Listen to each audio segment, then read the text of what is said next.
Patay na si Athena. At ako, si Jasmine, ang pumatay sa kanya. Hindi ko ginamit ang kutsilyo o baril, ginamit ko ang sakit, ang alaala ng pagtataksil, at ang pangakong babawiin ko ang lahat ng kinuha sa akin. Ang bawat paghinga ko ngayon ay hiram na lang sa pagkakataong ibinigay sa akin ng tadhana, isang pagkakataong hindi ko sasayangin. Malayo pa ba tayo, Luigi? Tanong ko, habang nakatingin sa labas ng bintana ng kanyang lumang kotse. Ang mga ilaw ng poste sa kahabaan ng Lex ay parang mga bituing nagmamadaling dumaan, bawat isa ay saksi sa pagtakas ko mula sa impyernong minsan kong tinawag na tahanan. Malapit na, Vena ay Jasmine pala, mabilis niyang pagtatama. Mahigpit ang kapit niya sa manibela, ang mga ugat sa kanyang braso ay bakas na bakas. Si Luigi. Ang aking nakaraan na naging kasalukuyan. Ang lalaking 10 taon kong hindi nakita, pero sa isang tawag ko lang sa gitna ng gabi, dumating siya na parang walang oras na lumipas. Salamat ulit ha? Sabi ko, ang boses ko'y bahagyang nanginginig. Kung hindi dahil sa'yo, hindi ko alam kung nasaan na ako ngayon. Baka tuluyan na talaga nila akong Hindi ko matapos ang sasabihin ko. Bumalik na naman sa isip ko ang malamig na sahig ng bodega, ang matalim na tingin ni Melanie, ang biyenan kong halimaw, at ang walang emosyong mukha ni Arnold, ang asawa ko. Habang pinapanood niya ang kanyang ina na unti-unting kumikitil sa buhay ko. Ang huling narinig ko bago ako mawala ng malay ay ang sinabi ni Melanie, walang silbi. Itapon niya na yan sa ilog. Isipin na lang ng lahat na nag-abroad at sumama sa ibang lalaki. Napapikit ako ng mariin. Ang sakit ay nandoon pa rin, sariwa, parang isang bukas na sugat na hinihipan ng malamig na hangin. Huwag mo nang isipin yun, Jazz, malumanay na sabi ni Luigi. Inabot niya ang kamay ko at marahang pinisil. Ang init ng palad niya ay parang kumot na bumalot sa nanlalamig kong kaluluwa. Ligtas ka na. Hindi ka na nila masasaktan. Napatingin ako sa magkahawak naming kamay. Ganoon pa rin. Ang pakiramdam na parabang ang kamay niya ay ginawa para hawakan ang sa akin. Bakit ko nga ba siya pinakawalan noon? Dahil sa pangarap. Dahil sa sinabi ng mga magulang ko na mas may magandang kinabukasan ako sa isang mayamang lalaki tulad ni Arnold. Mga pangarap na nauwi sa bangungot. Ang mga anak ko, Luigi, mahinang usal ko. Sina Lucas at Sofia, paano sila? Huminto ang kotse sa tapat ng isang maliit, 2-story na apartment sa isang tahimik na subdivision sa Bulacan. Pinatay ni Luigi ang makina at hinarap ako. Ang mga mata niya, na dati puno ng saya at pang-aasar, ay seryoso at malalim ngayon. Babalikan natin sila, Jasmine. Pangako yan. Pero sa ngayon, kailangan mo munang maging malakas. Kailangan mong mabuhay ulit. Para sa kanila. Tumango ako, pinipigilan ang mga luhang nagbabadyang tumulo. Tama siya. Ang paghihiganti ay hindi para sa akin lamang. Para ito sa 2 anghel na pilit na inilayo sa akin. Ang apartment ay simple lang. Mas maliit kaysa sa walk-in closet ko sa mansyon ni Arnold, pero sa unang paghakbang ko pa lang sa loob, naramdaman ko ang kapayapaan. Walang nagmamatsyag na mga katulong na handang isumbong ang bawat kilos ko. Walang matang mapanghusga ni Melanie. Walang anino ng panloloko ni Arnold. Dito, ako lang. Ako si Jasmine. Hindi ito kalakihan, pero ligtas ka rito, sabi ni Luigi habang binababa ang iisang maleta na naglalaman ng lahat ng naisalba kong gamit, ilang damit, kaunting pera, at ang mga peking dokumento na nagbigay sa akin ng bagong pangalan. Kinausap ko na ang may-ari. Si Aling Nena. Mabait yon, hindi tsismosa. Sobra-sobra na to, Luigi. Utang ko sa'yo ang buhay ko. Ngumiti siya, isang ngiting nagpagaan sa mabigat kong dibdib. Wala kang utang sa akin, Jazz. At saka, may kasama ka naman dito sa plano mo. Hindi ka nag-iisa. Kinaumagahan, dinala ako ni Luigi sa isang maliit na coffee shop ilang kanto lang mula sa apartment. Kanto Kape ang nakasulat sa kahoy na karatula. Ang amoy ng bagong timplang kape at tinapay ay sumalubong sa amin. Sa likod ng counter, isang babae na nasa mid-negatibo 40, may maiksing buhok at matapang na aura, ang abala sa pag-operate ng espresso machine.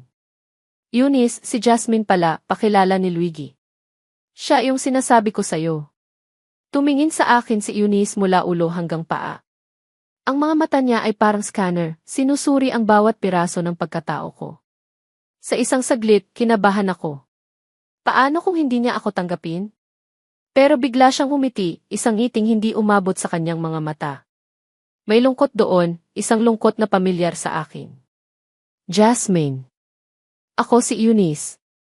Simula bukas, ikaw na ang bahala sa counter. Marunong ka bang gumamit nito? Turo niya sa makina. Umiling ako. Pero mabilis po akong matuto. Good. Kailangan mo niyan dito, sabi niya at bumalik na sa ginagawa. Naiwan kami ni Luigi sa isang maliit na mesa sa sulok. Huwag mong masamain si Eunice, bulong ni Luigi. Mabait yan. May pinagdaanan lang din na mabigat. Katulad mo. Doon ko nalaman ang kwento. Si Eunice ay dating mayaman din, ang nag-iisa niyang anak na babae ay nasawi sa isang hit-and-run accident. Ang nakasagasa, isang aroganting binatang nagmamaneho ng mamahaling sasakyan. Hindi kailanman nahuli ang salarin dahil sa impluwensya ng pamilya nito. At ang pangalan ng pamilyang iyon? Montemayor. Pamilya ni Arnold. Biglang nanlamig ang buo kong katawan. Ang tadhana ay mapaglaro. Pinagsama-sama kami ng sakit. Si Luigi na iniwan ko para sa maling tao. Si Eunice na nawalan ng anak dahil sa kapabayaan ng pamilya ng taong sumira sa buhay ko. At ako, si Athena, na pinatay para isilang si Jasmine, ang instrumento ng kanilang pagbagsak. Sa mga sumunod na araw, sinimulan kong aralin ang buhay ni Jasmine. Natuto akong gumawa ng latte, mag-operate ng cash register, at mumiti sa mga customer kahit na sa loob-loob ko ay sumisigaw ako sa galit. Ang kanto kape ang naging perpektong tagu ko. Isang lugar na ordinaryo, isang lugar kung saan walang sinuman ang mag-iisip na hanapin ang isang Athena Montemayor na dapat ay patay na. Tuwing gabi, pag-uwi ko sa aking maliit na apartment, binubuklat ko ang laptop na bigay ni Luigi. Dito, unti-unti kong binubuo ang aking plano. Ang unang target, si Andrea, ang kabit ni Arnold. Ang babaeng walang kahihiyang ipinagmalaki ang relasyon nila, ang babaeng kasama ni Arnold noong gabing sinusubukan akong patayin ng ina niya. Habang tinitingnan ko ang kanyang mga social media account, puno ng mga larawan ng kanilang mga mamahaling biyahe, mga bagong alahas, at mga ngiting mapang-asar, hindi ko maiwasang hindi maalala ang isang partikular na gabi. Flashback. Arnold, please, wag mong hayaan si Mama, pagmamakaawa ko, habang kalagkad ako ng 2 security guard papunta sa bodega. Dugo ang dumadaloy mula sa aking noo kung saan ako itinulak ni Melanie. Tiningnan lang ako ni Arnold, ang mga mata niya ay malamig, walang bakas ng pagmamahal na minsan niyang ipinangako sa harap ng altar. Kasalanan mo to, Athena. Kung sana naging masunurin ka lang. Kung sana hindi mo na lang pinakialaman ang mga negosyo ng pamilya. Negosyo? O mga iligal niyong transaksyon, sigaw ko. Iyon ang naging kasalanan ko. Ang madiskubre ang mga lihim ng pamilya Montemayor, ang money laundering, ang smuggling. Akala ko, kapag sinabi ko kay Arnold, tutulungan niya akong itama ang lahat. Nagkamali ako. Isa rin pala siya sa kanila. Itinulak ako sa loob ng madilim at maalinsangang bodega. Sumara ang pinto. Ilang sandali pa, bumukas ito ulit at pumasok si Melanie. Ang kanyang mukha ay parang demonyo sa dilim. May hawak siyang isang piraso ng bakal. Manang-mana ka sa nanay mong mahirap, sabi niya. Ang bawat salita ay may kasamang lason. Akala mo dahil asawa ka ng anak ko, reyna ka na dito. Basura ka lang, Athena. Isang palamuti na kailangan ng itapon. Itinaas niya ang bakal. Ang huli kong nakita ay ang ngisi sa kanyang mga labi. At pagkatapos kadiliman. End of flashback. Napahawak ako sa aking dibdib. Ang paghinga ko'y mabigat. Binuksan ko ang isang drawer at kinuha ang isang lumang litrato. Ako at si Luigi, noong high school kami, nakaupo sa isang bench sa park, masayang kumakain ng isaw. Ang simple ng buhay noon. Ang simple ng pag-ibig. Sa kabilang banda, may isa pang litrato. Sina Lucas at Sofia, nakangiti, yakap-yakap ako. Kinuha ito 1 linggo bago ang insidente. Ang kanilang mga tawa ang nagbibigay sa akin ng lakas. Mama will come back for you, bulong ko sa litrato. Babawiin ni Mama ang lahat. At sisiguraduhin kong magbabayad sila. Bawat isa sa kanila. Isinara ko ang laptop. Pinatay ang ilaw. Sa dilim ng aking kwarto, si Athena Montemayor ay tuluyan ng naglaho. Ang natira na lang ay si Jasmine, isang babaeng may pusong sinugatan, pero may diwang hindi kailanman masisira. Ang paghihiganti ay nagsimula na. At sa larong ito, sigurado akong ako ang mananalo. Dahil hindi tulad nila, wala nang mawawala pa sa akin. Ang galit ay parang lason. Kapag hinayaan mong manatili sa loob mo, unti-unti ka nitong ubusin. Pero kung gagamitin mo ito ng tama, maaari itong maging sandata, isang sandatang kayang magpabagsak ng kahit sinong halimaw. At sa mga sandaling ito, ang lason sa aking sistema ay ang tanging bagay na nagpapanatili sa aking pagkatao. Ilang linggo na ang nakalipas mula nang maging si Jasmine ako. Naging rutina na ang paggising ng maaga, ang paglalakad papuntang kanto kape, ang pagtimpla ng daan-daang tasa ng kape para sa mga taong hindi ko kilala, at ang pag-uwi sa gabi sa aking maliit na apartment na amoy kalungkutan at pag-asa. Sa panlabas, ako ay isang simpleng barista. Pero sa loob, ako ay isang general na naghahanda para sa isang digmaan. At ang unang larangan ng digmaan, isang mamahaling mall sa Quezon City. Nakatayo ako sa isang sulok, nakasuot ng malaking sombrero at salamin, nagpapanggap na abala sa pagtingin sa mga sapatos na hindi ko naman kayang bilhin. Pero ang mga mata ko ay nakatuon sa isang babae sa kabilang boutique, si Andrea. Ang kabit ni Arnold. Napakaganda niya. Nakasuot siya ng isang puting bestida na nagpapatingkad sa kanyang makinis na balat.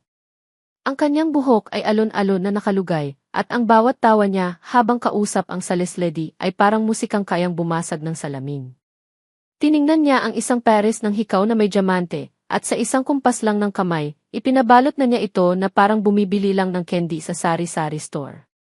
Pamilyar sa akin ang lahat, naisip ko, at kasabay nito ang pait na gumuhit sa aking lalamunan. Ang mall na ito, ang mga tindahang ito, dati, ito ang aking mundo. Dati, ako ang nasa posisyon ni Andrea, hawak ang credit card ni Arnold, binibili ang lahat ng gusto ko para punan ang pagkukulang niya bilang asawa. Pero heto siya ngayon, masayang ginagampanan ang papel na dapat ay sa akin. Sinundan ko siya. Pumasok siya sa isang kilalang restaurant kung saan naghihintay ang kanyang mga sosyal na kaibigan. Ang kanilang tawanan ay umalinggaw sa buong lugar. Nag-order sila ng mamahaling wine at mga pagkaing halos hindi nila ginagalaw. Ang pinag-uusapan nila, mga bagong chismis, mga planong bakasyon sa Europa, at kung gaano diswitty si Arnold kay Andrea. Oh my gosh, girl. I saw the new photos on A. Ang ganda ng Baguio trip niyo ni Arnold, sabi ng isang babaeng may pulang buhok. Tumawa si Andrea, isang tawang puno ng kayabangan.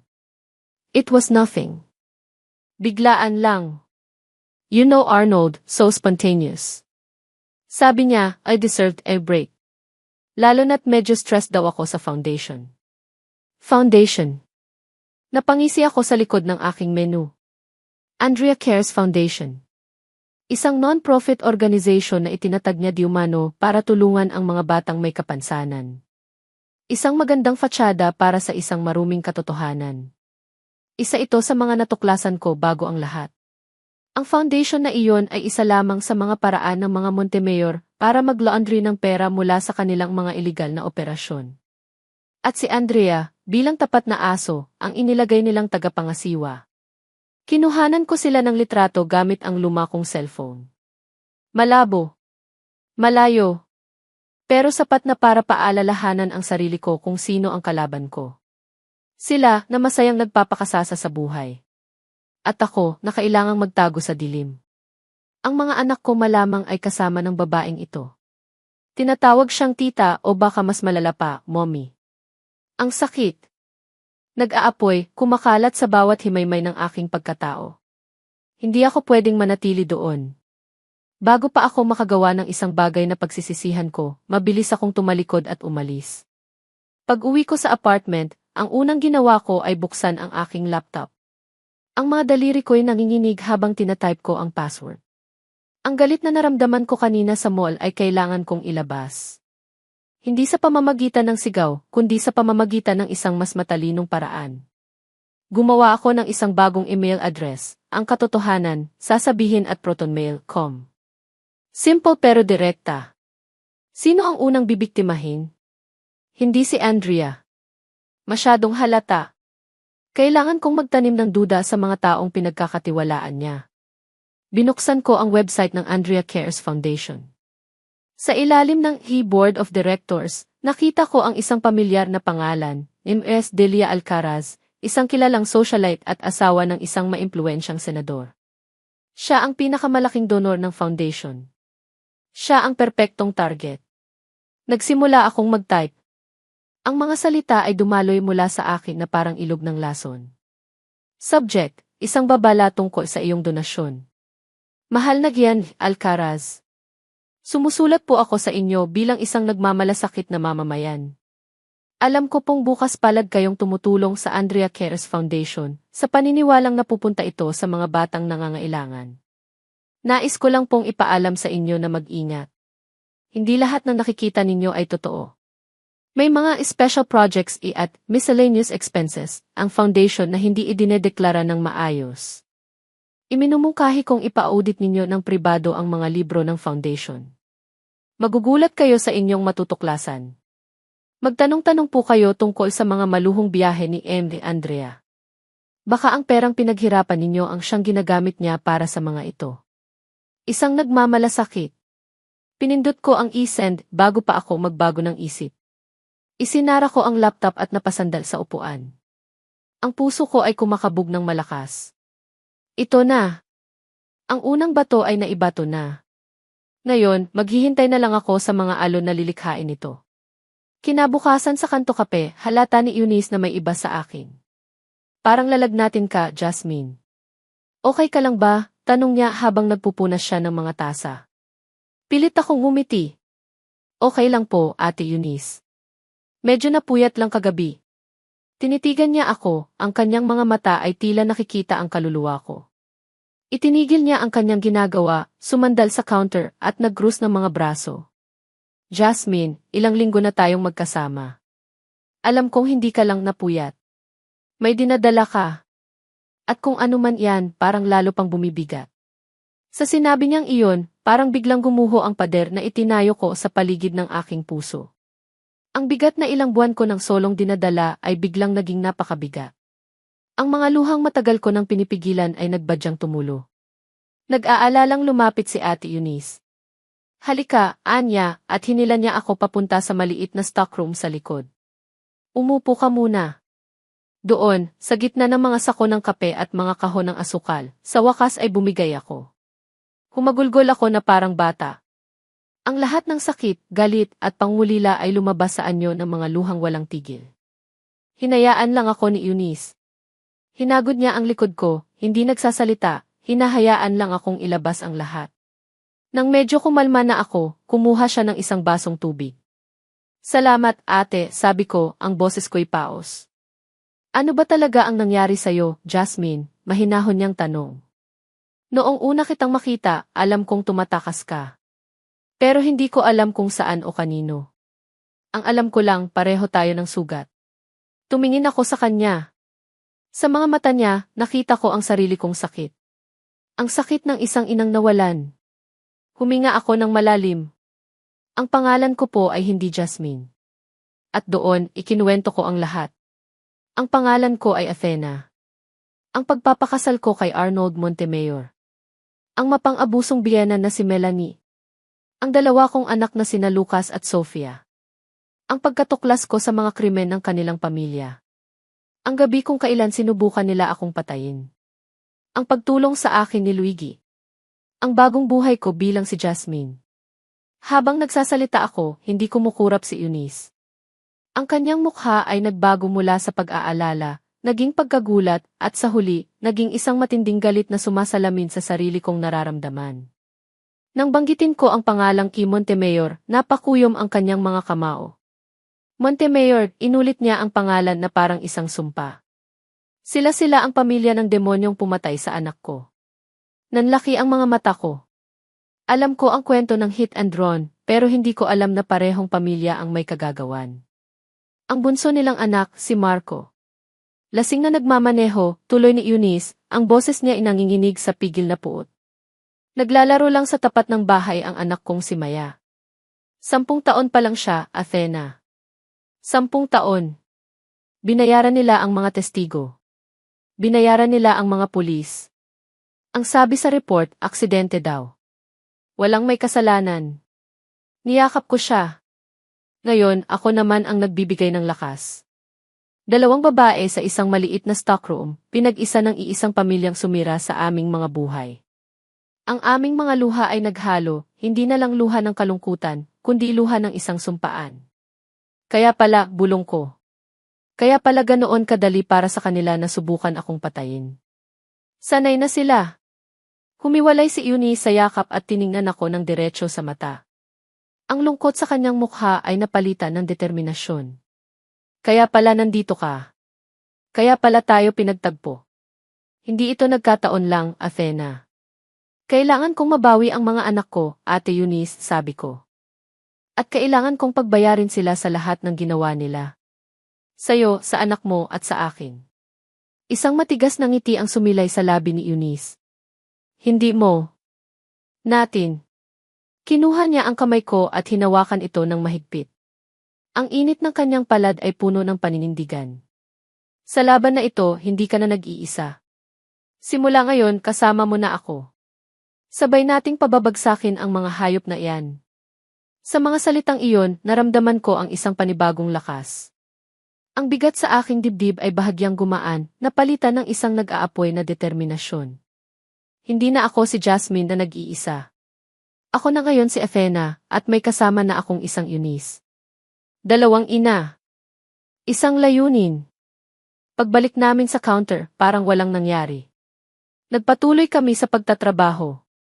Ngunit may bago sa hangin. Isang lihim na alyansa ang nabuo sa aming mga tingin. Nang gabing iyon, bago ako matulog, nag-vibrate ang cellphone ko. Isang text message mula kay Luigi. Jazz, tumawag ka paggising mo. May nalaman ako tungkol kay Arnold. Importanteng malaman mo to kaagad. Biglang kumabog ang dibdib ko. Anong nalaman niya? Tungkol ba sa akin? O isang bagong sikreto na maaari kong gamitin? Ang unang bato ay naibato ko na. At mukhang ang mga alon ay nagsisimula ng bumalik sa akin, mas mabilis kaysa sa inaasahan ko. Hindi ako nakatulog. Ang text message ni Luigi ay parang isang maliit na batong itinapon sa tahimik na lawa ng aking gabi, at ang mga alon na nilikha nito ay hindi mapakali hanggang sa sumikat ang araw. Paulit-ulit kong binasa ang mga salita, importanteng malaman mo to kaagad. Ang kaba sa dibdib ko ay halo-halong takot at pananabik. Nahuli na ba ako? O may bago ba akong alas laban sa kanila? 5:00 pa lang ng umaga, tinawagan ko na siya. Sinagot niya sa unang ring pa lang na para bang naghihintay din siya. Jazz? Ang boses niya ay medyo paos, halatang bagong gising, pero may urgensya. Luigi, ako to. Ano yung nalaman mo? Diretsahan kong tanong, hindi na nagpaligoy-ligoy pa. Narinig ko ang pagbuntong hininga niya sa kabilang linya. Hindi magandang pag-usapan sa telepono. Pwede ba akong dumaan dyan? Magdadala ako ng almusal. Ang simpleng alok na iyon, magdadala ako ng almusal, ay biglang nagdulot ng kakaibang init sa dibdib ko. Sa loob ng maraming taon sa mansyon ng mga Montemayor, hindi ko maalala kung kailan ako ipinagluto o dinalhan ng pagkain ni Arnold. Laging mga katulong ang gumagawa niyon. Ang mga maliliit na bagay na tulad nito, mga bagay na ipinagkait sa akin, ay biglang nagkaroon ng napakalaking kahulugan. Sige, mahina kong sagot. Hintayin kita. Pagkatapos ng 1 oras, may kumatok na sa pinto. Nang buksan ko ito, bumungad sa akin si Luigi, may hawak na 2 supot ng papel mula sa isang sikat na fast food chain, at isang ngiti na, sa kabila ng pag-aalala sa kanyang mga mata, ay nakapagpagaan ng aking pakiramdam. Pandesal at corned beef. At kape. Alam kong paborito mo to dati, sabi niya, bahagyang nahihiya. Pumasok siya at inilatag ang mga pagkain sa maliit kong mesa. Ang amoy ng mainit na pandesal at kape ay pumuno sa apartment, at sa isang saglit, ang lugar na dati isimbolo ng aking pagtakas ay naging parang tahanan. Kumain kami ng tahimik sa simula. Parehong nagpapakiramdaman. Sa wakas, siya na ang bumasag sa katahimikan. May kaibigan ako sa isang accounting firm, panimula niya, ang boses niya ay seryoso na. Isa sa mga junior auditor nila ay na-assign sa kumpanya ng mga Montemayor. Hindi direktang sa main company, kundi sa isa sa mga subsidiary nila, isang logistics company na si Arnold ang namamahala. Napatigil ako sa pag-inom ng kape. Anong nalaman niya? Maraming pera ang nawawala. O mas tamang sabihin, maraming perang bigla na lang sumusulpot at nawawala ulit. Mga consultancy fees sa mga kumpanyang walang record, mga delivery charges para sa mga produktong hindi naman exist. Sabi ng kaibigan ko, amoy na amoy ang money laundering. Pero syempre, takot siyang magsalita. Bago pa lang siya at alam niya kung gaano kapangyarihan ang mga Montemayor. Ito na ang konkretong ebidensya na kailangan ko. Noong una, mga hinala lang ang meron ako, mga piraso ng usapan na naririnig ko. Pero ngayon, mayroon ng bakas na pwedeng sundan. Kailangan kong makuha ang mga papel na iyan, Luigi. Alam ko, sabi niya. At yun ang problema. Hindi basta-basta mailalabas ng kaibigan ko ang mga dokumento. Pwedeng masira ang buhay niya. Pero nangako siyang susubukan niyang kumuha ng kopya, dahan-dahan. Napatingin ako sa kanya, sa seryoso niyang mukha, sa determinasyon sa kanyang mga mata. Ginagawa niya ang lahat ng ito para sa akin. Isinusugal niya ang seguridad ng kanyang kaibigan para sa laban ko. Bakit mo ginagawa to, Luigi? Hindi ko mapigilang itanong. Delikado to, pwede kang madamay. Itinabi niya ang kanyang tasa at tinitigan ako ng diretsyo. Ang mga mata niya ay parang malalim na dagat, puno ng mga emosyong matagal nang nakatago. Hindi lang naman tungkol sa mga dokumento ang gusto kong pag-usapan, Vena. Jasmine.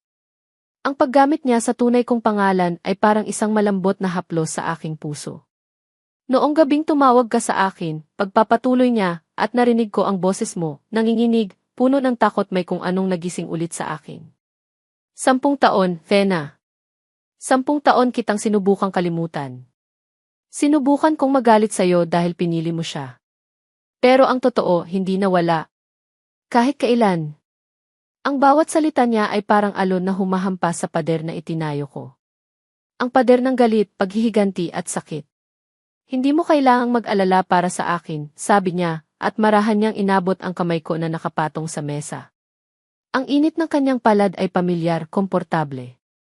Ang gusto ko lang malaman mo, nandito ako. Hindi dahil sa utang na loob. Hindi dahil kaibigan kita. Nandito ako dahil hanggang ngayon, mahalaga ka pa rin sa akin. At hindi ko hahayaang may manakit pa ulit sa'yo. Hindi ako nakapagsalita. Anong isasagot ko? Na ang puso ko, na akala ko inaging bato na, ay biglang tumibok ulit ng malakas. Na ang pag-asang makasama ang mga anak ko ang tanging bagay na bumubuhay sa akin, pero ang presensya niya ay nagbibigay ng ibang klaseng buhay sa kaluluwa ko. Parang may kuryenteng dumaloy mula sa kanyang kamay papunta sa buong katawan ko. Biglang bumalik ang lahat ng pakiramdam, ang kilig ng high school, ang mga pangarap na sabay naming binuo, ang what-ifs na matagal ko nang ibinaon sa limot. Pwede pa ba? Pwede pa bang umibig ulit ang isang basag na tulad ko? Dahan-dahan kong binawi ang kamay ko, hindi dahil sa ayaw ko, kundi dahil sa takot. Takot na baka ang pag-asang ipinaparamdam niya sa akin ay isa lang ilusyon. Takot na baka madamay siya sa gulo ko. Luigi, hindi mo naiintindihan, sabi ko, ang boses ko'y nanginginig. Magulo ang buhay ko. Delikado. Ang mga taong kinalaban ko, hindi sila basta-basta. Kapag nalaman nilang buhay ako, at kapag nalaman nilang kasama kita, hindi lang ako ang mapapahamak. Hindi siya natinag. Ang tingin niya sa akin ay hindi nagbago, puno pa rin ang pag-unawa at ng isang bagay na mas malalim, isang bagay na matagal ko nang hindi nakikita sa mata ng isang tao, katapatan. Naiintindihan ko, Vena, malumanay niyang sagot. Naiintindihan ko ang panganib. At pinili ko pa ring manatili. Pinili kong kumatok sa pinto mo kaninang umaga. Pinili kong hanapin ang kaibigan kong auditor. Pinili kong maging bahagi nito. Dahil mas gugustuhin kong mapahamak kasama ka, kaysa mabuhay ng payapa habang alam kong mag-isa kang lumalaban. Ang mga salita niya ay tumago sa bawat pader na itinayo ko. Walang sinuman ang nagsabi sa akin ng ganoon kailanman. Si Arnold, ang mga sinasabi niya noon ay puro pangako ng yaman at seguridad, hindi ng sakripisyo. Ang naramdaman ko ay hindi na lang kilig, ito ay isang malalim na paghanga at pasasalamat. Isang pag-asa. Isang pag-asang nakakatakot, pero kasabay nito, isang pag-asang hindi ko kayang tanggihan. Tumayo siya at nagsimulang ligpitin ang pinagkainan namin. Ang kilos niya ay simple at natural, na para bang sanay na siyang gawin ito sa bahay na ito, kasama ako. Hindi kita pipilitin, Jazz, sabi niya habang nakatalikod. Hindi ko hinihiling na suklian mo ang nararamdaman ko.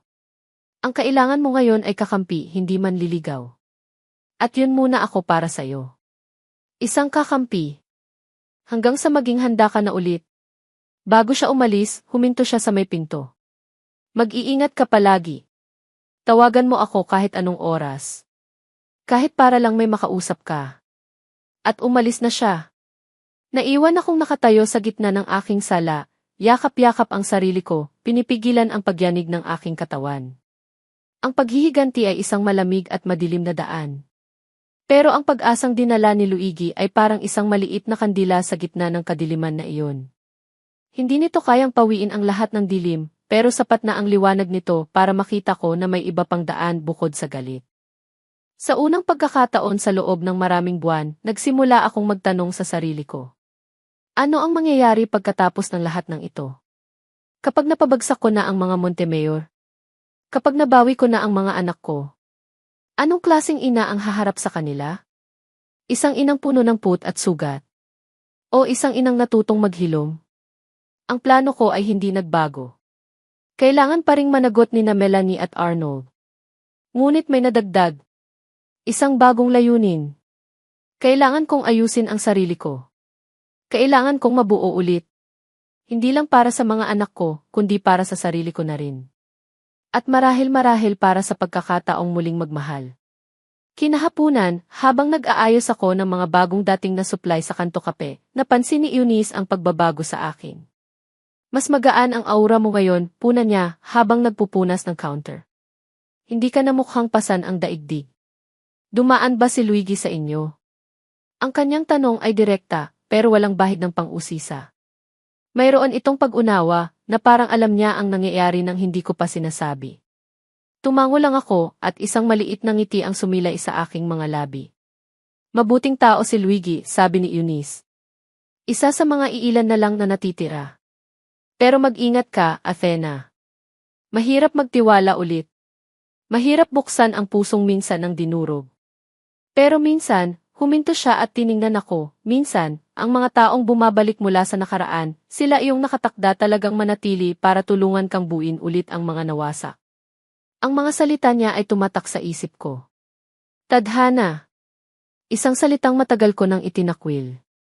Para sa akin, ang buhay ay isang serya ng mga pagpili, mga tama at, sa kaso ko, mga maling pagpili. Pero paano kung may mga bagay na sadyang nakaguhit na? Paano kung ang pagbabalik ni Luigi at ang pagkikilala namin ni Eunice ay bahagi ng isang mas malaking plano? Nang gabing iyon, may ginawa akong kakaiba. Sa halip na buksan agad ang laptop ko para mag-imbestiga, kinuha ko ang isang maliit na notebook at isang ballpen. Sa unang pahina, isinulat ko, mga pangarap ni Jasmine.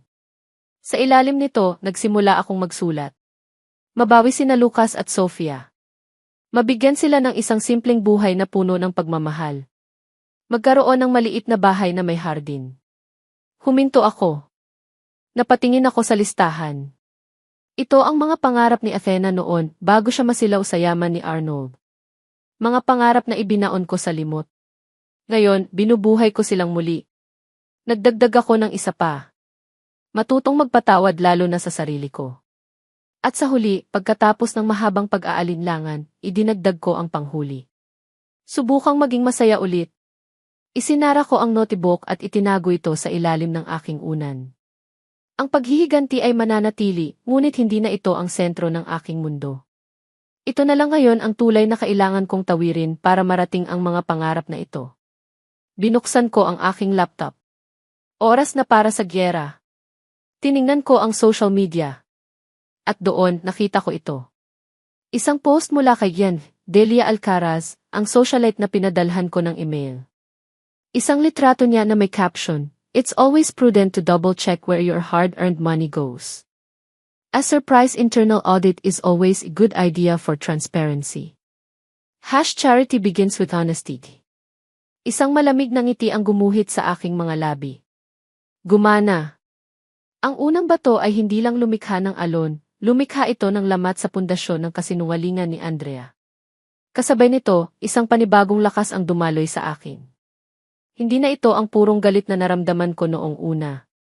Ito ay isang kalmado, nakapokus na determinasyon. Ang pag-asang binigay sa akin ni Luigi kaninang umaga ay hindi nagpahina sa akin, bagkus, pinalakas pa nito ang aking loob. Dahil ngayon, alam ko na kung para saan ako lumalaban. Hindi na lang ito para wasakin ang madilim na nakaraan. Ito ay para itayo ang isang maliwanag na kinabukasan. Ang takot ay may sariling amoy. Minsan, amoy kalawang parang dugong nanuyo. Minsan naman, amoy luma, parang lihim na matagal nang nakatago sa baul. At sa mga nakalipas na araw, ang amoy na iyon ang nagsimulang kumalat sa hangin na nilalanghap ng mga Montemayor. Ramdam ko iyon kahit na malayo ako.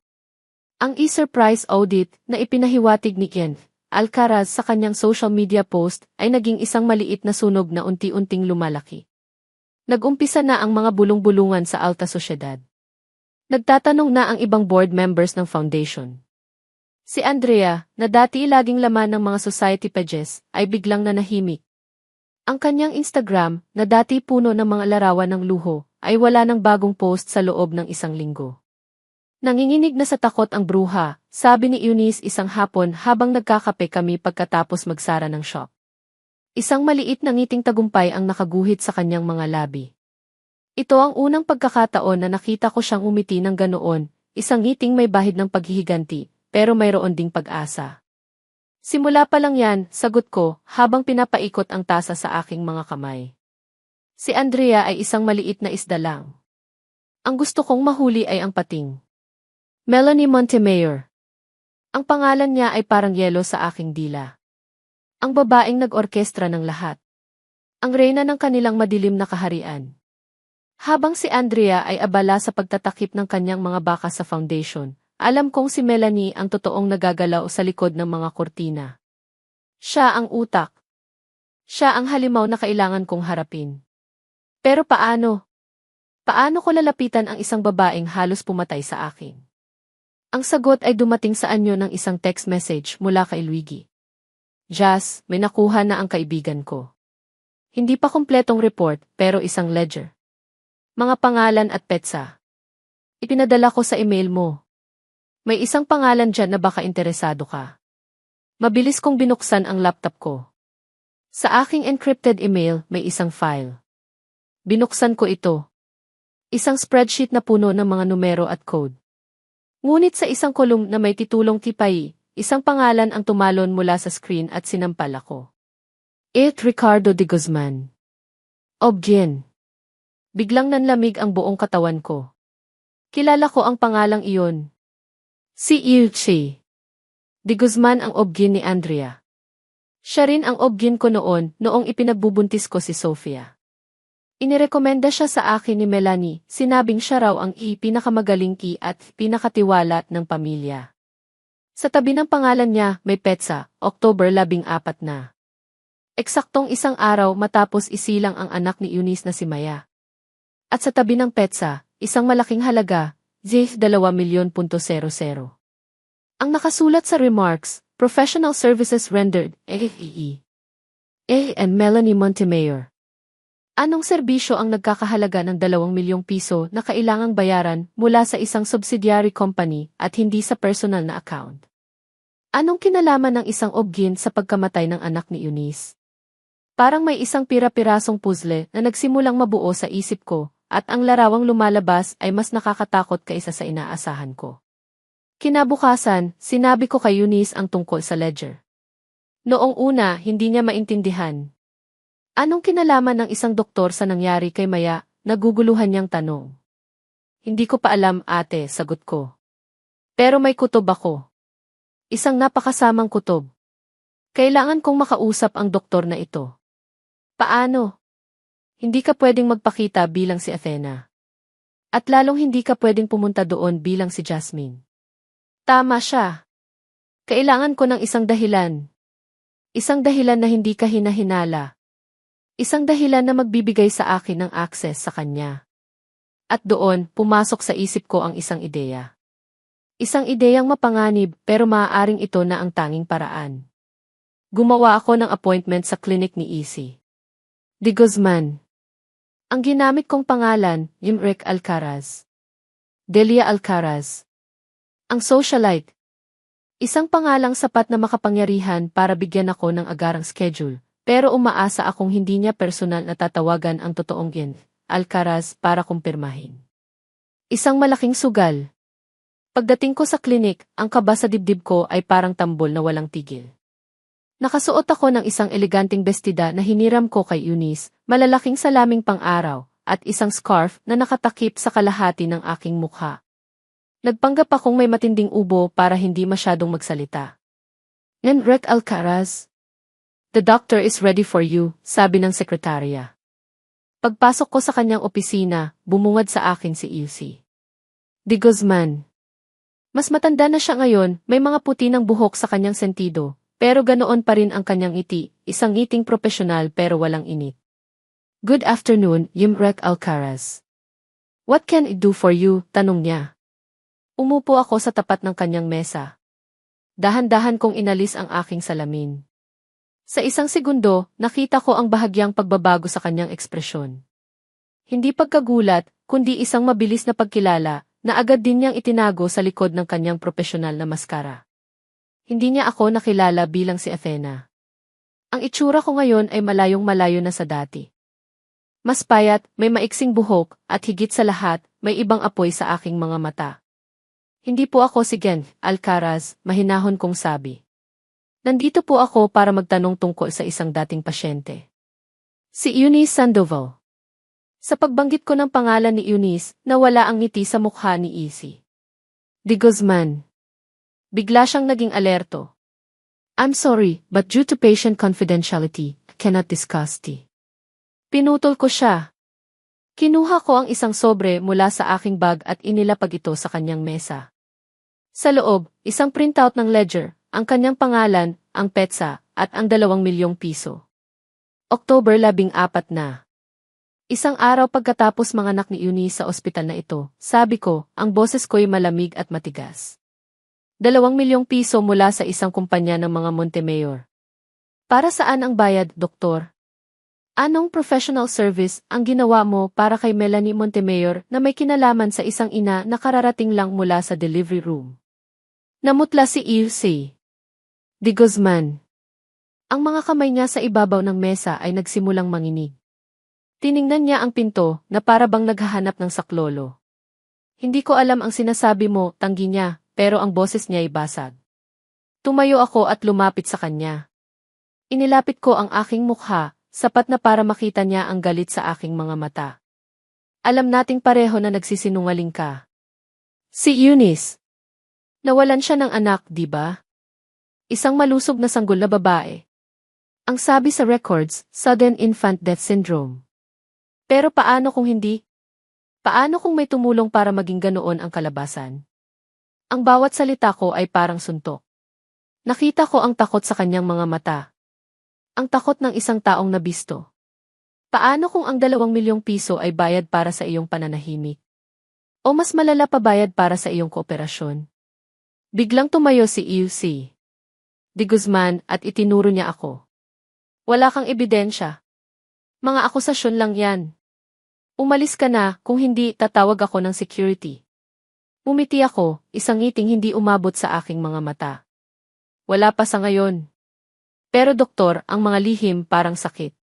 Kapag hindi ginamot, kumakalat. At sa tingin ko, malapit nang kumalat ang sayo. Mag-isip-isip ka. Kaninong panig ka? Sa isang pamilyang handang magtapon ng mga taong wala ng silbi. O sa isang taong handang ibigay ang lahat para sa katarungan? Tumalikod ako at naglakad palabas. Bago ko isara ang pinto, lumingon ako sa huli. Hihintayin ko ang tawag mo, doktor. Paglabas ko ng gusali, sinalubong ako ng malamig na hangin. Nanginginig ang buong katawan ko, hindi sa takot kundi sa galit. Ang hinala ko ay unti-unting nagiging katotohanan. Ito ang lihim ni Melanie.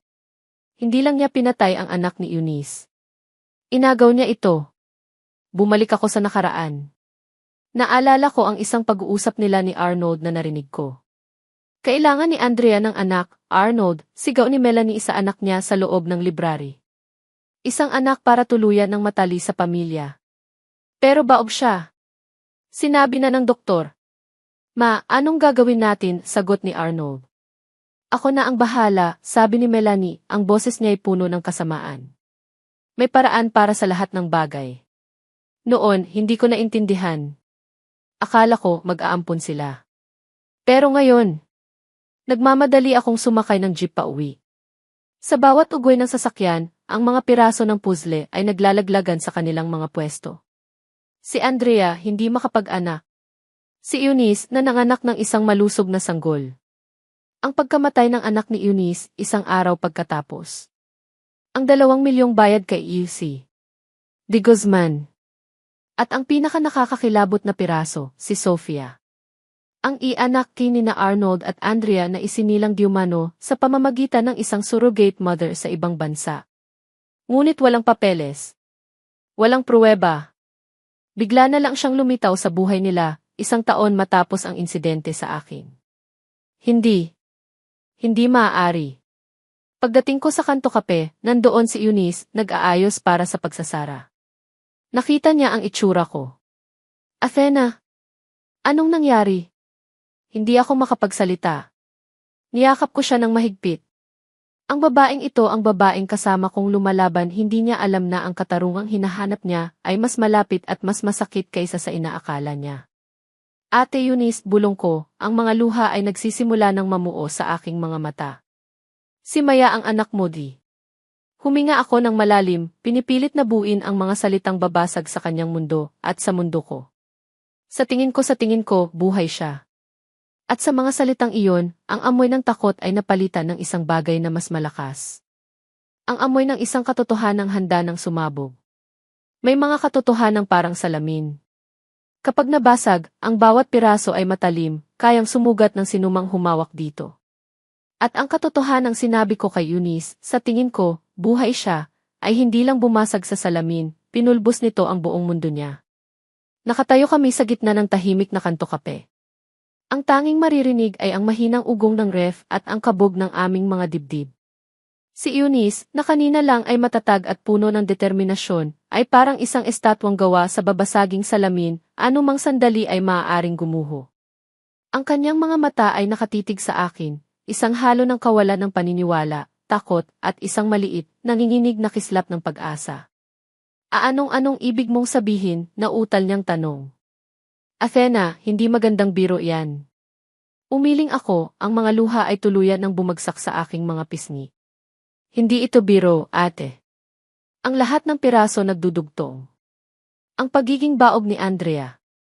Ang desperasyon ni Melanie na magkaroon ng apo para matali si Arnold. Ang pagkamatay ng anak mong si Maya ang sabi nila. Ang 2 milyong pisong bayad sa doktor. Hinawakan ko ang kanyang mga braso na nanlalamig at nanginginig. At Eunice, may anak ngayon sina Arnold at Andrea. Ang pangalan niya ay Sofia. Lumaki siya na ang alam ay si Andrea ang nanay niya. Pero ang edad niya ay tumutugma sa kung ilang taon na dapat si Maya ngayon. Binitawan niya ako. Umatras siya ng ilang hakbang, umiiling, tinatakpan ang kanyang mga tainga na parang ayaw nang marinig ang susunod kong sasabihin. Hindi impossible. Nakita ko siya. Nakita ko ang munting kabaong niya. Ang kabaong ba binuksan mo? Mahinahon kong tanong, kahit na ang sarili kong puso ay dinudurog para sa kanya. Pinayagan ka ba nilang makita siya sa huling pagkakataon? O sinabi lang nila na mas mabuting alalahanin mo siyang buhay? Hindi siya nakasagot. Ang kanyang pananahimik ay isang malakas na kumpirmasyon. Ganoon ang mga Montemayor. Mahilig silang magkontrol ng naratibo, magdikta kung ano ang dapat mong makita at maramdaman. Naupo si Eunice sa isa sa mga silya, ang kanyang mukha ay nakasubsob sa kanyang mga palad. Ang kanyang mga balikat ay nagsimulang manginig. Hindi siya sumisigaw. Ang kanyang pag-iyak ay tahimik, ngunit mas malalim at mas masakit. Ito ang iyak ng isang inang ninakawan, hindi lang ng anak, kundi ng pagkakataong magluksa ng tama. Umupo ako sa sahig sa harap niya. Hinayaan ko lang siyang umiyak. Walang salita ang makakapag-alis ng sakit na iyon. Ang tanging magagawa ko ay ang manatili sa tabi niya, ang maging saksi sa kanyang pighati. Hindi ko alam kung gaano kami katagal sa ganoong posisyon.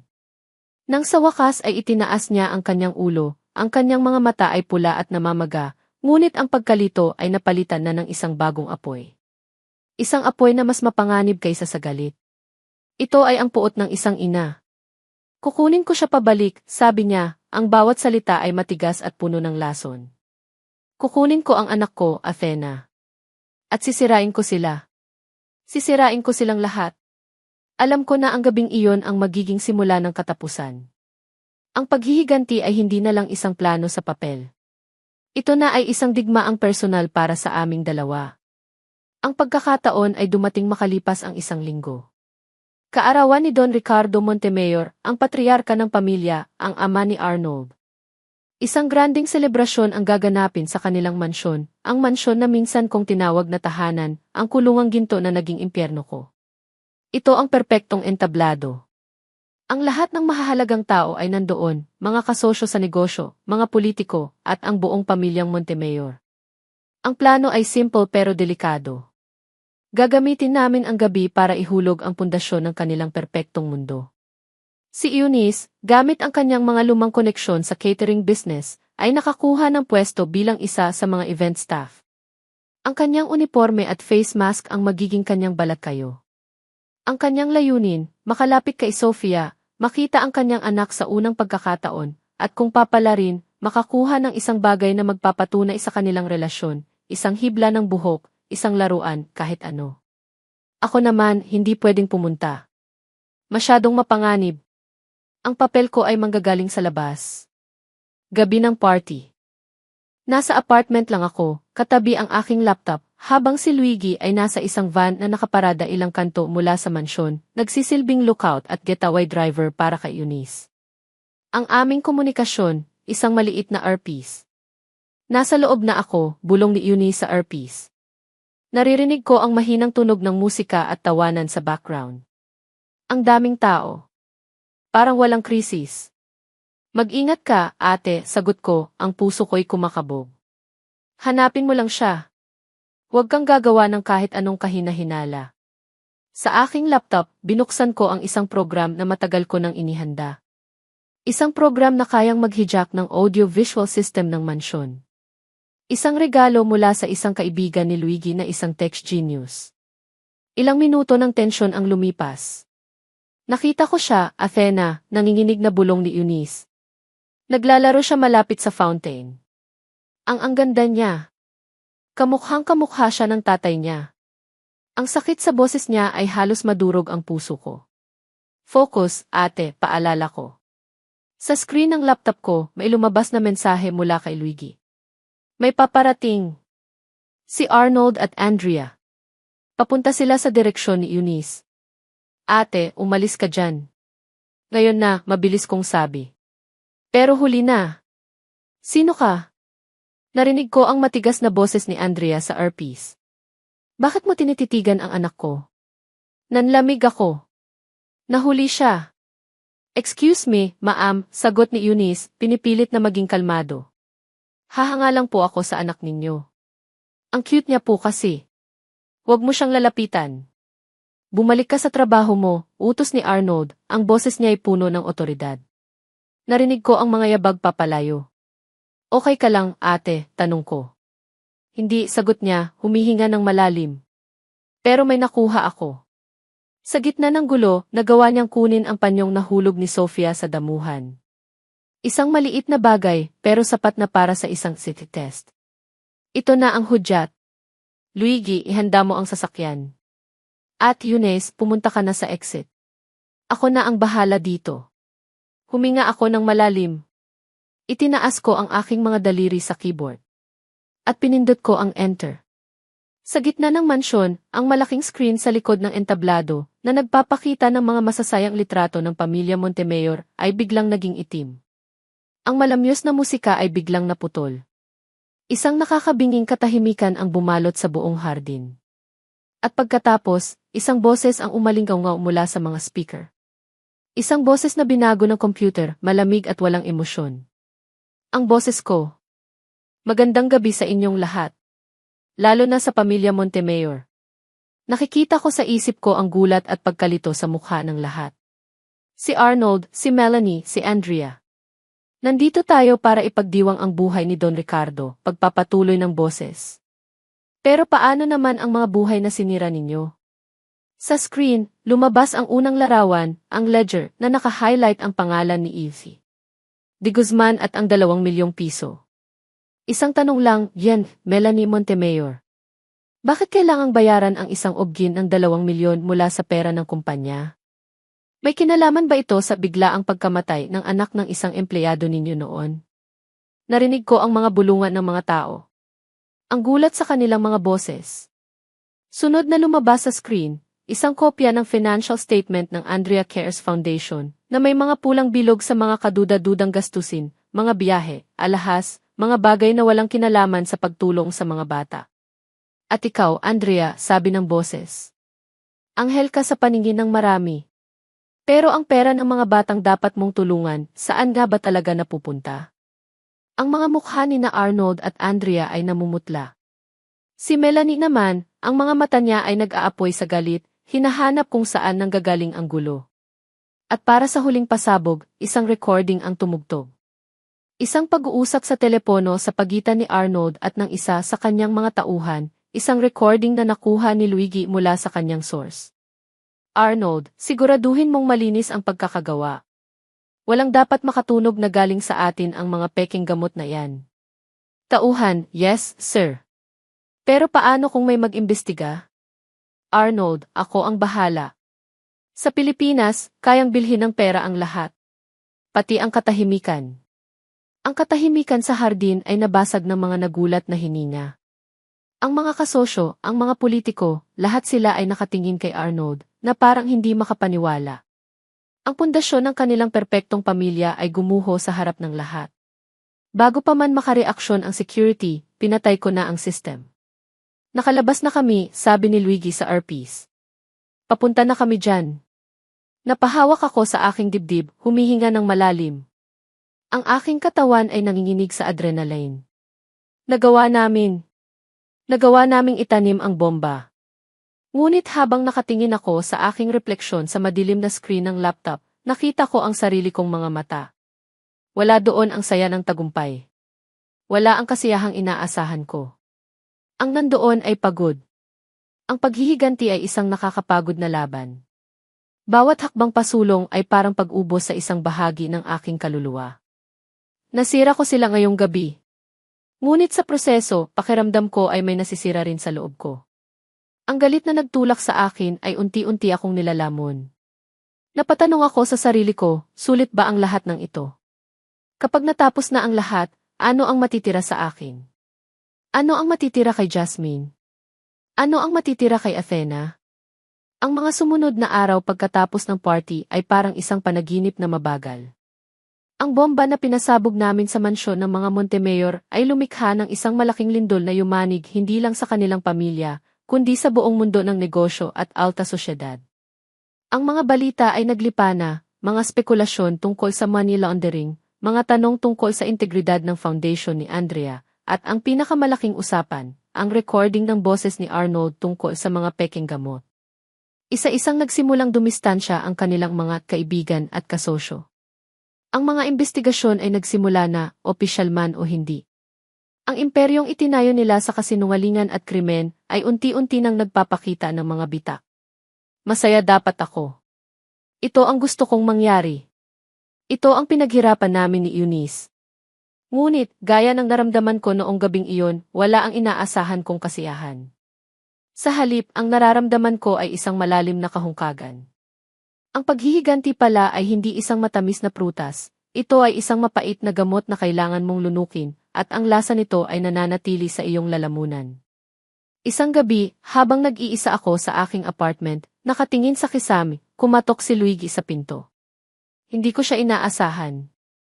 Gabi na sabi ko pagbukas ko ng pinto. May dala siyang 2 bote ng beer. Mukhang kailangan mo ng kausap, sabi niya, ang mga mata niya ay puno ng pag-aalala. Hindi ka sumasagot sa mga text ko. Pumasok siya at umupo sa sahig, isinandal ang likod sa sofa. Inabutan niya ako ng isang bote. Umupo ako sa tabi niya, pinapanatili ang kaunting distansya sa pagitan namin. Nanalo tayo, di ba? Mahina kong tanong na parang kailangan ko ng kumpirmasyon mula sa iba. Gumagana ang plano. Tumango si Luigi. Gumagana. Pero ang tanong, kamusta ka? Ang simpleng tanong na iyon ay bumasag sa kung anong natitirang depensa sa akin. Tumingin ako sa kanya, at sa unang pagkakataon, hinayaan kong makita niya ang lahat, ang pagod, ang pagkalito, ang sakit. Hindi ko alam, Luigi, aminado ko, ang boses ko'y nanginginig. Akala ko, kapag nakita ko silang nagdurusa, gagaan ang pakiramdam ko. Akala ko, ito ang magpapagaling sa akin. Pero bakit parang mas lalo lang akong nasasaktan? Ibinaba niya ang kanyang bote at humarap sa akin. Ang kanyang tingin ay malambot at puno ng pag-unawa. Kasi hindi naman talaga paghihiganti ang kailangan mo, Vena. Ang paggamit niya sa tunay kong pangalan ay parang isang susi na nagbukas sa pinakailalim na bahagi ng aking puso. Si Jasmine ang gustong maghiganti. Pero si Athena, ang gusto lang niya ay kapayapaan. Ang paghihiganti, parang pag-inom lang iyan ng lason at pag-aantay na mamatay ang kaaway mo, pagpapatuloy niya. Sa huli, ikaw lang din ang nasasaktan. Ang kailangan mo ay hindi ang makita silang bumagsak. Ang kailangan mo ay ang makita ang sarili mong bumangon. Lumapit siya ng kaunti, sapat lang para maramdaman ko ang init mula sa kanya. Ang kailangan mo ay kapatawaran. Patawad, napatawa ako ng mapait. Paano ko sila patatawarin sa lahat ng ginawa nila? Ninakaw nila ang mga anak ko. Halos patayin nila ako. Paano? Hindi sila, malumanay niyang pagtatama. Ikaw. Kailangan mong patawarin ang sarili mo. Natigilan ako. Patawarin ang sarili ko? Para saan? Patawarin mo ang sarili mo sa pagpili sa maling tao, sabi niya, na parang binabasa ang isip ko. Patawarin mo ang sarili mo sa pagtitiwala sa mga taong hindi karapat-dapat. Patawarin mo ang sarili mo dahil hindi mo naprotektahan ang sarili mo noon. Hindi mo kasalanan ang nangyari, Vena. Biktima ka. At para makaalis ka sa pagiging biktima, kailangan mong bitawan ang galit na nagkukulong sa iyo sa nakaraan. Ang mga salita niya ay tumama sa akin ng mas malakas kaysa sa anumang sampal. Tama siya. Ang pinakamalaking galit na nararamdaman ko ay hindi para kay Melanie o kay Arnold. Ito ay galit sa sarili ko. Galit dahil naging mahina ako, dahil nabulag ako, dahil hinayaan kong mangyari ang lahat. Ang mga luha ay nagsimula na namang dumaloy sa aking mga pisngi. Ngunit sa pagkakataong ito, hindi ito luha ng galit. Ito ay luha ng paglaya. Dahan-dahan, inabot ni Luigi ang aking mukha at pinunasan ang aking mga luha gamit ang kanyang hinlalaki. Ang kanyang paghaplos ay magaan, ngunit ang epekto nito sa akin ay malalim. Ang distansya sa pagitan namin ay biglang nawala. Ang kanyang mukha ay nasa harapan ko lang, ang kanyang hininga ay mainit sa aking balat. Pwede ka nang huminto sa pagiging si Jasmine gayon, bulong niya. Si Athena na ulit. Ang Athena na kilala ko. Ang Athena na matapang, matalino at kayang mahalin ulit. Ang kanyang mga mata ay bumaba sa aking mga labi. Ang puso ko ay kumakabog ng napakabilis, na para bang gusto nang kumawala sa aking dibdib. Ang lahat sa paligid namin ay naglaho. Kami na lang dalawa ang natira sa maliit na espasyong iyon. At dahan-dahan, idinikit niya ang kanyang mga labi sa akin. Ang halik ay malambot sa simula, isang tanong, isang paalam sa lahat ng sakit. At nang tumugon ako, lumalim ito. Ito ay isang halik na puno ng 10 taon ng pangungulila, ng mga what-ifs, ng mga nasayang na pagkakataon. Ito ay halik ng pag-asa, ng pangako ng isang bagong simula. Sa halik na iyon, hindi na ako si Jasmine, ang babaeng puno ng galit. Hindi na rin ako si Athena Montemayor, ang biktima. Ako lang si Athena.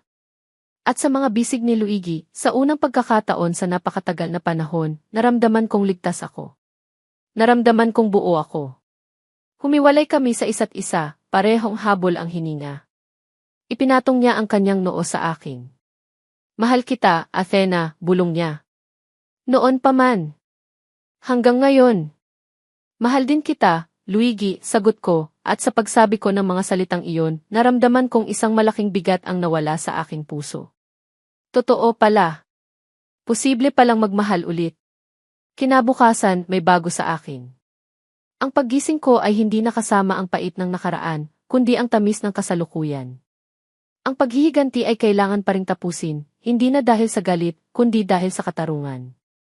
Katarungan para kay Eunice, para sa mga anak ko, at para sa kapayapaang nararapat sa aming lahat. Pumunta ako sa kanto kape na may bagong pananaw. Naabutan ko si Eunice na nakatitig sa panyong nakuha niya mula kay Sofia, na nakalagay na ngayon sa isang maliit na Ziploc bag. Nag-iisip ka ba ng pareho sa iniisip ko? Tanong niya, hindi tumitingin sa akin. Sagot ko. Pero kailangan nating siguraduhin. Mayroon akong isang huling alas na hindi ko pa ginagamit. Isang bagay na itinago ko mula sa mansyon bago ako tumakas, isang lumang baby book ni Lucas, ang panganay kong anak. At sa loob nito, nakadikit ang isang hibla ng kanyang buhok mula sa kanyang unang gupit. Kailangan namin ng i-test. Ang buhok ni Lucas, ang panyo ni Sofia, at isang sample mula kay Eunice. Kung magtutugma ang ni Sofia at ni Eunice, ito na ang huling pako sa kabaong ng mga Montemayor. At kung magpapatunay na magkapatid sina Sofia at Lucas, ito na ang katibayan ng krimen ni Arnold, ang pagtataksil sa sarili niyang asawa at anak para sa isang kabit. Ngunit ang paggawa nito ay nangangahulugan ng pagharap sa isang masakit na katotohanan. Para kay Eunice, ito ay ang kumpirmasyon na ang anak na akala niyang patay ay buhay, ngunit lumaki sa kamay ng kanyang mga kaaway. Para sa akin, ito ay ang patunay na ang isa sa mga anak na pinakamamahal ko, si Lucas, ay may kapatid na hindi niya kilala, isang kapatid na produkto ng pinakamadilim na kasinungalingan. Handa ka na ba, ate? Tanong ko. Tumingin siya sa akin, ang kanyang mga mata ay matatag. Para makuha ang anak ko, handa ako sa lahat. Sa sandaling iyon, alam kong ang laban ay hindi na lang tungkol sa pagbagsak. Ito ay tungkol sa pagbuo. Pagbuo ng mga nasirang pamilya. Pagbuo ng mga pusong sinugatan. At sa gitna ng lahat ng ito, ang pag-ibig ng isang ina para sa kanyang anak, at ang pag-ibig na muli kong natagpuan, ang siyang magiging aming pinakamalakas na sandata. Ang resulta ng ECT test ay dumating sa isang selyadong brown envelope, isang manipis na sobrang naglalaman ng bigat ng aming mga nakaraan at ng susi sa aming kinabukasan. Hawak ito ni Luigi, ang kanyang mukha ay seryoso. Nasa apartment ko kaming tatlo, ako, si Luigi at si Eunice. Ang hangin ay mabigat sa tensyon, bawat segundo ay parang isang oras. Inilapag ni Luigi ang sobre sa mesa. Walang gustong unang gumalaw. Ito na ang katapusan ng lahat ng pagdududa. Pagkatapos nito, wala nang atrasan. Si Eunice ang unang bumasag sa katahimikan. Huminga siya ng malalim, isang hiningang nagmula pa sa kaibuturan ng kanyang kaluluwa, at kinuha ang sobre. Ang kanyang mga kamay ay hindi nanginginig. Ang kanyang mga mata, na dati puno ng luha, ay kalmado na ngayon. Sa loob ng ilang linggong paghihintay, naghanda na siya. Ano man ang laman nito, handa na siyang tanggapin. Dahan-dahan niyang binuksan ang sobre at inilabas ang mga papel. Binasa niya ito ng tahimik. Hindi nagbago ang kanyang ekspresyon, ngunit nakita ko ang isang luhang dahan-dahang gumulong sa kanyang pisngi. Hindi ito luha ng sakit, kundi luha ng kumpirmasyon. Ibinigay niya sa akin ang mga papel. Maternity test result, Eunice Sandoval and Sofia Montemayor, match. Probability of maternity, 99.9%. Sibling test result, Lucas Montemayor and Sofia Montemayor, half-siblings, sharing a parent. Probability, 99.9%. Hawak ko sa aking mga kamay ang katotohanan. Si Sofia ay anak ni Eunice. Si Sofia ay kapatid sa ama ng anak kong si Lucas. Ang lahat ng kasinungalingan ni Arnold at Melanie ay narito na, nakasulat sa itim at puti. Si Arnold ay hindi lang isang masamang asawa, isa siyang halimaw na nakipagsabwatan para agawin ang anak ng ibang babae para lang itago ang pagiging baog ng kanyang kabit. Tumingin ako kay Eunice. Tumayo siya at lumapit sa bintana, nakatanaw sa malayo.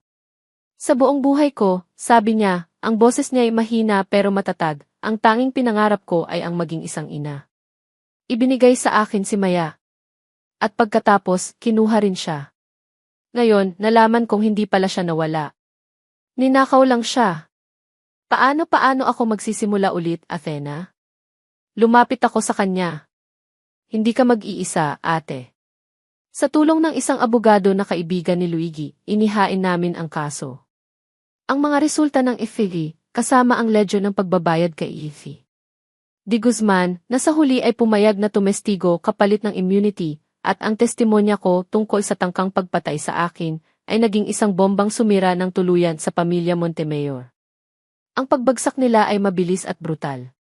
Si Melanie at Arnold ay inaresto para sa kidnapping, falsification of public documents, at attempted murder. Ang kanilang mga negosyo ay bumagsak. Ang kanilang mga ari-arian ay na-freeze. Ang pangalang Montemayor na dati simbolo ng kapangyarihan ay naging simbolo ng kahihiyan. Ang pinakamasakit na eksena ay ang pagkuha kay Sofia mula sa poder ni Andrea. Nandoon kami ni Eunice, kasama ang mga social worker. Si Andrea ay nagwawala, sumisigaw na anak niya si Sofia. Ngunit si Sofia, isang batang matalino para sa kanyang edad, ay tila nalilito lang. Hindi niya maintindihan ang gulo. Nang unang lumapit si Eunice sa kanya, umatras ang bata, takot sa babaeng hindi niya kilala. Durog ang puso ni Eunice, pero hindi siya sumuko. Umupo siya sa sahig, sa lebel ng bata at ngumiti lang. Isang ngiti ng isang ina na 10 taong naghintay. Hindi kita sasaktan, mahinang sabi ni Eunice. Ako si Mama Eunice. At matagal na kitang hinahanap. Doon, sa gitna ng gulo, unti-unting lumapit ang bata. Marahil ay may naramdaman siyang koneksyon, isang bagay na hindi maipaliwanag ng isip. At sa unang pagkakataon, hinawakan ni Sofia ang kamay ni Eunice. Ang paglipat ay hindi naging madali. May mga gabi ng pag-iyak, mga araw ng pagkalito. Ngunit ang pasensya at pagmamahal ni Eunice ay walang hanggan. Unti-unti, natutunan ni Sofia na tawagin siyang ni Mama. At ang mga anak ko, sina Lucas at Sofia, ibinigay sa akin ang full custody. Noong una ko silang mayakap ulit, matapos ang halos 1 taon, ang mundo ko ay muling nabuo. Si Lucas, na naaalala pa ako, ay umiyak ng mahigpit sa aking mga braso. Si Sofia naman, na maliit pa, ay tila nag-aaral ulit ng mukha ko. Ngunit ang pagmamahal ng isang ina ay isang lengguwaheng hindi nakakalimutan. Lumipat kami sa isang simpleng bahay sa probinsya, malayo sa gulo ng syudad. Isang bahay na may maliit na hardin, tulad ng nasa listahan ng mga pangarap ko. Si Luigi, tinupad ang kanyang pangako. Sumama siya sa amin. Hindi na bilang isang kakampi, kundi bilang isang haligi ng aming bagong pamilya. Isang hapon, habang naghahanda ako ng merienda, nakita ko mula sa bintana ang isang eksenang hindi ko akalaing posible. Si Eunice at ang kanyang anak na si Maya, ipinagpilitan niyang gamitin ang tunay na pangalan ng bata, kasama ang aking mga anak na sina Lucas at Sofia, ay masayang naglalaro sa hardin. Naghahabulan sila, ang kanilang mga tawa ay parang musika sa aking pandinig. Lumabas si Luigi at umakbay sa akin. Masaya ka ba? Tanong niya. Tumingin ako sa kanya, sa lalaking hindi ako iniwan, sa lalaking nagturo sa akin kung paano magpatawad at magmahal ulit. Ngumiti ako, isang tunay na ngiti na nagmula sa puso. Sagot ko. Sobra. Hindi perpekto ang lahat. May mga peklat pa rin sa aming mga puso. May mga gabing binabangungot pa rin ako sa alaala ni Melanie. May mga pagkakataong nalulungkot si Eunice kapag naiisip niya ang mga taon na nawala sa kanila ni Maya. Ngunit ang mahalaga ay ang ngayon. Ang paghilom. Minsan, tinanong ako ni Lucas, Mama, bakit po hindi na natin kasama si Papa Arnold? Umupo ako sa tabi niya at hinawakan ang kanyang mga kamay. Anak, minsan sa buhay may mga taong naliligaw ng landas. Nagkakamali sila. Ang Papa Arnold mo, nagkamali siya. Pero hindi ibig sabihin noon, hindi ka na niya minahal. Ito ang huling hakbang sa aking pagpapatawad. Ang pagtanggap na kahit sa dilim, may mga bahid ng liwanag. Hindi ko kailanman malilimutan ang sakit na idinulot ni Arnold, ngunit para sa kapakanan ng aking anak, pipiliin kong alalahanin na minsan, sa kabila ng lahat, siya ang lalaking nagbigay sa akin kay Lucas. Ang kwento ni Athena Montemayor ay natapos sa bodega kung saan siya iniwang patay. Ang kwento ni Jasmine ay nagtapos noong gabing bumagsak ang mga Montemayor. Ang kwentong isinusulat ko ngayon ay ang kwento ni Athena, isang ina, isang kaibigan, isang asawa. Isang babaeng dumaan sa impyerno, ngunit sa tulong ng pag-ibig at pagpapatawad, natagpuan ang daan pabalik sa langit. Isang langit na hindi nasa isang mansyon o sa mga mamahaling bagay. Isang langit na nasa mga yakap ng aking mga anak, sa mga halik ng lalaking mahal ko, at sa kapayapaang natagpuan ko sa wakas sa aking puso. At dito nagtatapos ang kwento ni Athena, isang paglalakbay mula sa pait ng paghihiganti patungo sa tamis ng pagpapatawad at pag-ibig. Mula sa kaibuturan ng aking puso, maraming salamat sa pagsama ninyo sa akin sa paglalakbay ni Athena, mula sa kanyang pinakamadilim na sandali hanggang sa kanyang pinakamaliwanag na umaga. Habang isinusulat ko ang bawat kabanata, hindi lang tinta ang ibinuhos ko sa mga pahina, kundi pati na rin ang isang piraso ng aking damdamin. Naramdaman ko ang kanyang galit, naramdaman ko ang kanyang sakit, at higit sa lahat, naramdaman ko ang kanyang unti-unting paghilom. Ang kwentong ito ay higit pa sa isang salaysay ng paghihiganti. Ito ay isang paalala na kahit sa pinakamatinding unos ng buhay, laging may pag-asang sisikat. Na ang tunay na kalayaan ay hindi matatagpuan sa paniningil, kundi sa kakayahang magpatawad, lalo na sa pagpapatawad sa ating mga sarili. At na ang pag-ibig, sa kanyang pinakadalisay na anyo, ay may kakayahang ayusin at buuin muli ang kahit anong pusong nawasak. Ngayon, nais ko namang marinig ang inyong boses. Ano ang tumatak sa inyong isip at puso? Aling bahagi ng kwento ang nagpaiyak, nagpakilig, o nagbigay sa inyo ng inspirasyon? Muli, maraming salamat sa inyong oras at sa inyong pakikinig. Hanggang sa ating susunod na kwento.